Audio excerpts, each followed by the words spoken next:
So just a quick disclaimer, this isn't a technical pattern tester's perspective. I'm only sharing my personal experience in pattern testing and how I got started so that people who may want to start will have an idea of what to expect. So I've done 3 pattern tests so far. 2 of them are crochet and 1 of them is knit.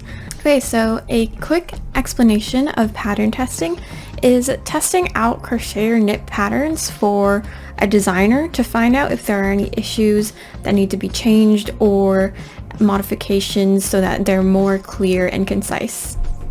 Things like typos, unclear wording, or sizing issues are what the pattern testers would comment on, and then the designer would take these notes and do another pass on their pattern before publishing out for sale, usually on websites like Etsy or Ravelry. Some things to know about the exchange is that it's generally not paid work. The designer will give you the pattern for free, and in exchange you give them your time by making the item, giving feedback, and allowing them to use your photos. However, I do find that there are a lot of benefits to pattern testing, which I'm going to put out in my next video. Essentially, you can learn a lot from the designers and the other makers just by being part of the process, especially if you're just starting out on Instagram with your small business. So watch out for that video. It's probably going to go up next week. So I'm not sure how designers put out tester calls before Instagram because almost every small business uses Instagram now. So what I did was I followed the hashtags pattern tester call, pattern testers needed, pattern testers wanted. So as people were posting to these hashtags, it would show up in my feed. And when I saw an item that I liked that was doing a pattern tester call, then I check if I met the requirements. For the requirements, they'll usually put those in the post description. They could be looking for a certain skill level, people who will wear a specific size so that they'll make a specific size, people who can complete it in a certain time frame.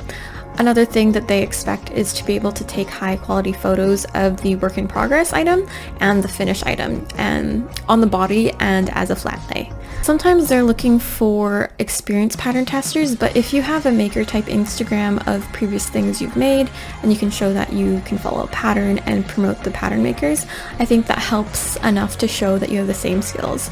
And sometimes they even want beginner fiber artists so that they can know that it's achievable by every skill level. So if you meet the requirements, then you apply. For the Instagram tester calls, the application is almost always a Google form. There was only one that I found that wasn't, and that was through their business website. And the form will ask for general information, maybe where you're from, your Instagram handle, and some questions about your previous experience with pattern testing and crocheting and knitting, whichever it is. Then once you send it in, it'll take some time for their response while they're accepting other applicants. Only the people who are accepted are contacted, and that's usually through the email you provide them or through your Instagram. And then afterwards, they'd form an Instagram group chat. And then once you're part of the group chat, it's mostly just a few introductions. If anyone has questions, they can ask, or while you're working on the pattern, you can post progress pics in the chat, which the designers really appreciate.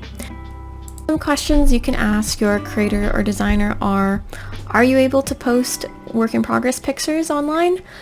Is there a specific release date? Should we wait to post finished pics?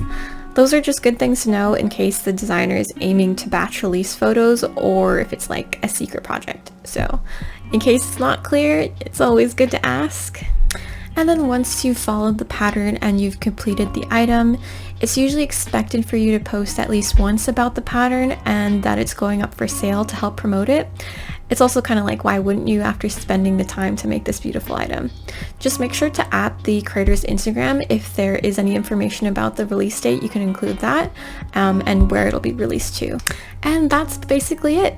I hope you found this video helpful. If you did, please like and subscribe. Watch out for my next video I put up, which will be talking about some of the benefits of being a pattern tester. Bye for now.